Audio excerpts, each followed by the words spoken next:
Vatsonga. Vatsonga mi kwihi xana? Nhlonipho luwa wu helele kwihi xana? Vatsonga, pfukani evurhongweni bya le ximixweni. Mutsonga, phaphama u susa xixalu. Hakelo ya vurhongo i xixalu mugaza wanga. Va kwihi vo rhunga vuhlalu xana? Va kwihi vakokwana vo tsheketa mitsheketo ke?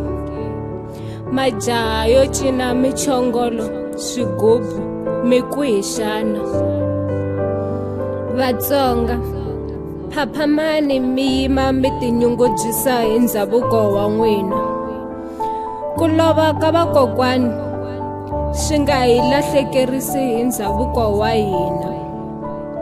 Wisani ku tilumaluma hi tindzimi ta tixaka timbe. Wisani ku tilondla eka tindzimi ta vamatiko.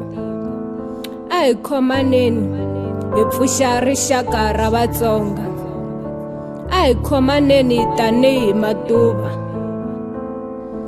N'wana wa Mutsonga, bomba hi ndhavuko wa wena. Mbala tinguvu u thawuza khegu.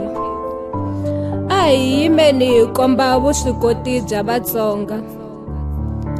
A hi phaphameni hi wisa ku rhomba bya swikhombani.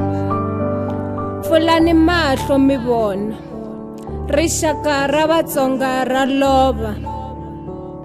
Eka mavonakule, Vatsonga hi kala ku fana ni nguvu ya Yesu Kreste.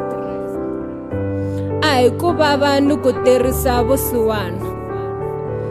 Xikwembu xi hi nyikile vuswikoti byo saseka, kambe ku byi tirhisa swa tsandza.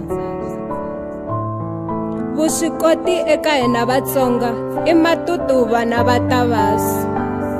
Matimba i ya hina, ndhavuko i wa hina. A hi veni Vatsonga vo chava ku tsongola swa tixaka timbe, hi kurisa rixaka ra Vatsonga.